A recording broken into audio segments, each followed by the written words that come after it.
Կարմիր խաչի հետ համատեղ աշխատում ենք անհատական որոշ դեպքերի եւ նաեւ փորձում ենք իրականացնել վերադարձած գերիների հոգեբանական իրողության գնահատում։ Այս տվյալ երեկվա դրությամբ մենք մոտավորապես 40 գրեթե 40 գերիների այցելել ենք եւ նաեւ բացի դրանից մենք իրականացնում ենք ընտանիքի հոգեվիճակի գնահատում։ Դուք գիտեք, որ ընտանիքը մի այդպիսի օրգանիզմ է, որ երբ որ մի օրգանը վատ վիճակում է, ամբողջ ընտանիքի վրա դա կարող է անդրադառնալ եւ գերիների այդ դժվարությունները, հոգեբանական կտանքները, որոնց իրենք ենթարկվել են բացակայության ընթացքում, ամբողջ ընտանիքի փոփոխությունները, դինամիկան այսօր կարող են նաև իրենց անցանկալի հետևանքներ ունենալ թե երեխաների, թե միջանձնային հարաբերությունների ընտանիքի մեծերի մեջ։ Ես կուզենայի մի քանի կարևոր այդպես շեշտադրումների մասին խոսել մեր գերիների հետ ունեցած հոգեբանական հանդիպումները, ինչպես խմբային, այնպես էլ անհատական ֆորմատով ցույց են տալիս, որ մեր հասարակության մեջ մի տեսակ կարծես խարանավորված, այսպես ստիգմատիզացիայի ենթարկված վերաբերմունք կա գերիների նկատմամբ։ Գերիներին ավելի դիտարկում են որպես հասարակության, հայրենիքի համար թշնամի խորտ, անցանկալի շերտ։ Իհարկե ոչ բոլորը, բայց այդպես երևույթ կա։ Ես կարծում եմ, որ այնպես ինչպես հիմա մենք մտահոգ ենք այնտեղ գտնվող 23 անձանց վերաբերյալ, անկախ նրանց նախկին սոցիալական դիրքից, ստատուսից, մենք բոլորի համար ցավում ենք, մտահոգ ենք եւ ամեն կերպ փորձում ենք աջակցել։ Այդ տրամադրությունը պետք է շարունակվի մեր հասարակության մեջ, երբ նրանք վերադառնում են։ Ամեն կերպ փորձենք իրենց աջակցել, օգնել, որովհետեւ երբ որ շատ ինչի ենք մենք ցանկի մեջ, հիմա թվեր չեմ ուզում այդպես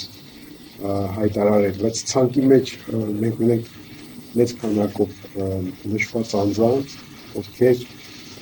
այնուամենայնիվ որոշում են հեռանալ երկրից, որտեղ այդտեղ իրենց համար նպաստավոր հոգեվիճակ կամ սոցիալական մթնոլորտ չի ստեղծված։ Եվ մյուս կարևոր հարցը ես կուզենայի նաև օգտվել այս հնարավորությունից եւ մեր ապահովության նրանց հոգեբանական բացի աջակցությունից, որը ի շնորհակալություն, ասենք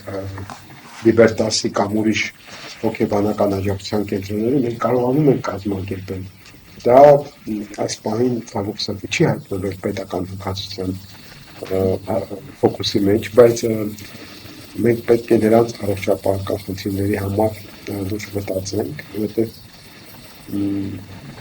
իմ կարծիքով շատ անգամ նրանք գերի են ընկել ոչ իրենց սեփական սխալի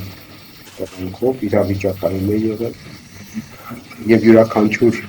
գերի ունի իր կյանքի պատմության շեշտադրումները, թե ինչու է դա այդպես պատահել։ Մենք կարծում եմ, որ ազգովի կարող ենք մտածել նրանց աջակցելու մասին, ոչ թե այբանելու կամ նրանց մեղադրելու, որ ինչու եք դուք գերի ընկել։ Ես հավատացնում եմ ձեզ, որ մեզանից յուրաքանչյուրը պատերազմի պայմաններում կարող էր գերի ընկել իրավիճակը այդ անհատի ձեռքերում չէր, որ ինքը կանխեր այդ գերի ընկնելու փաստը։ Եվ ուզում շնորհակալություն հայտնել այստեղ ինչպես իրավապաշտպան կազմակերպությունից մենք համատեղ որոշակի հստակեցումներ արեցինք, ինչպեսի ում հետ են իրենք աշխատում, ինչ ցանկերով ենք մենք աշխատել, խմբային աշխատանքի եւ հատկապես տեսա կարծես նեցուկ է մեզ կանգնել հայության մի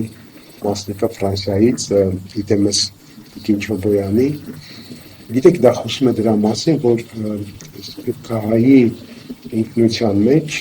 շատ կարևոր դերակատարում ունի հայությունը եւ այն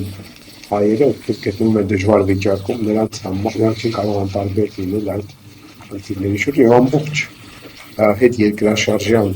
ժամանակահատվածը ապացուցեց, որ ես ինքս երբ պատերազմի ժամանակ ինտրան, քանի որ միակ կառույցն էր, որ ուներ պաշտպանության նախարարության համաձայնագիր, ինտրան համակարգում էր հոգեբանների աշխատանք 26 հոսպիտալներում եւ հիվանդանոցներում 103 հոգեբաններ աշխատում էին մեր ոնց որ ցուցումներով եւ մենք համակարգում էին այդ ժամանակ ես ինքս զգացի թե ինչքան կարեւոր դերակատարում ունեցավ Սփյուռքը, երբ որ 9 մասնագետ Սփյուռքի հայ հոգեկանալության մասնագետներ պատերազմը դեռ չավարտված իրենք գտնվում են Հայաստանում եւ մենք նրանց նույնպես շատ կարեւոր էր ուզում եմ նաեւ օգտվելով ամփոփում եմ խոսքը ես հասկանում եմ ասուլիսը այդքան երկար չի լինում ուզում եմ հավատալ մեր ժողովրդի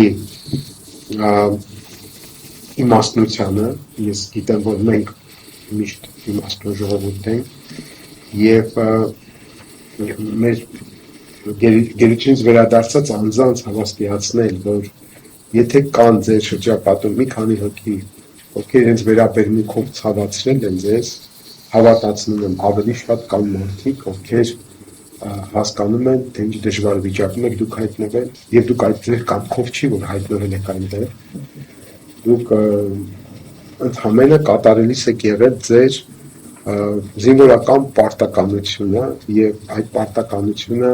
իօգուտ այն մարդկանց ովքեր հանգիստ ապրել են Հայաստանում եւ փորձել են կառավարել կազմակերպել իրենց ամենօրյա կյանքը